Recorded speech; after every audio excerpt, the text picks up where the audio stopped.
ہجرت کے بعد مدینہ کی فضا میں ایک نئی صبح طلوع ہوئی۔ نیا سال شروع ہو چکا تھا۔ مسجد نبوی میں فجر کے بعد صحابہ کے چہرے خوشی اور سکون سے روشن تھے۔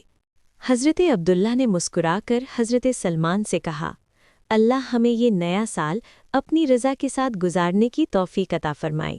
حضرت سلمان نے جواب دیا، آمین، اور اللہ ہمارے اعمال کو قبول فرمائے۔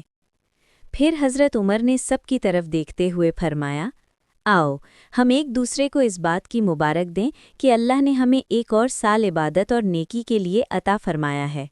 صحابہ ایک دوسرے سے ملتے، مسکراتے اور دعائیں دیتے، اللہ یہ نیا سال ہمارے ایمان کے لیے بہتر بنا دے، اللہ ہمیں قرآن اور سنت کے قریب کر دے۔ اس دن کسی نے دنیا کی بات نہیں کی، ہر زبان پر دعا تھی اور ہر دل میں شکر۔ سب نے دل میں عہد کیا کہ یہ نیا سال گزرے گا تو ہم اللہ کے اور زیادہ قریب ہوں گے۔ نیا سال منانا نعمتوں پر شکر اور ایک دوسرے کے لیے دعا کرنے سے خوبصورت بنتا ہے۔ صحابہ کا طریقہ یہی تھا، دعا، اخلاص اور نیک عزم۔